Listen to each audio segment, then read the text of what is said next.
ഇന്ന് ലഞ്ച് സ്പെഷ്യലാണ് ചിക്കൻ ഇറച്ചിച്ചോറ്. ആദ്യം തന്നെ ഒരു പാൻ എടുത്ത് അതിലേക്ക് ഓയിൽ ഒഴിച്ച് അതിൽ ഇഞ്ചി വെളുത്തുള്ളി പച്ചമുളക് പേസ്റ്റ് ഇട്ട് നല്ലോണം ഇളക്കി കൊടുക്കുക.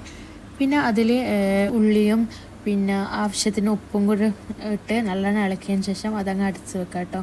പിന്നെ കുറച്ച് കഴിഞ്ഞ ശേഷം അതിലേക്ക് തക്കാളി മുട്ട അതങ്ങ് മൂടി വെക്കുക. പിന്നെ ചിക്കൻ പൊരിച്ചിട്ടാണ് അതിലേക്ക് ഇടുന്നത്. അതിൽ മുളക് പൊടി മഞ്ഞൾപ്പൊടിയും ഉപ്പും ചെറുനാരങ്ങ നീര് കറിവേപ്പില ചില്ലി ഫ്ലിക്സും ഇഞ്ചി വെളുത്തുള്ളി പേസ്റ്റും ഇട്ടിട്ട് ഫ്രൈ ചെയ്തെടുക്കുക. അപ്പോഴത്തേക്ക് നമ്മൾ തക്കാളി ഇതെല്ലാം നല്ലോണം ഉടന്ന് വന്നിട്ടുണ്ട്. അതിലേക്ക് മല്ലിപ്പൊടിയും മുളക് പൊടിയും ഗരം മസാലപ്പൊടിയും മഞ്ഞൾപ്പൊടിയും ഇട്ട് അത് നല്ലോണം ഇളക്കി കൊടുത്ത് നമ്മൾ ഫ്രൈ ചെയ്ത ചിക്കനും ഇട്ട് പിന്നെ മല്ലിയിലെ പുതിനയിലയും കറിവേപ്പിലയും കൂടി ഇട്ട് കുറച്ച് വെള്ളം കൂടെ ഒഴിച്ചിട്ട് നല്ലോണം ഇളക്കി കൊടുത്ത് അത് അവിടെ അടച്ച് വെക്കാം കേട്ടോ. പിന്നെ 10 മിനിറ്റ് കഴിഞ്ഞ ശേഷം തുറന്ന് നോക്കിയിട്ട് നല്ലോണം വെന്ത് വന്നിട്ടുണ്ട്. അതിലേക്ക് ആവശ്യത്തിന് വെള്ളം തിളച്ചതിന് ശേഷം അരിയും കൂടി ഇട്ടിട്ട് അതിൻ്റെ മേലെ മല്ലിയിലും പുതിനയിലും ഇട്ടിട്ട് അടച്ച് വെക്കാം കേട്ടോ. പിന്നെ ഒരു കുറച്ച് കഴിഞ്ഞിട്ട് നമുക്ക് തുറന്ന് നോക്കുമ്പോൾ ഇതാ ചിക്കൻ ഇറച്ചിച്ചോറ് ഇവിടെ റെഡി ആയിട്ടുണ്ട്. അപ്പോൾ എൻ്റെ വീഡിയോ ഇഷ്ടമായിരുന്നെങ്കിൽ എല്ലാവരും സബ്സ്ക്രൈബ് ചെയ്യാൻ മറക്കല്ലേ.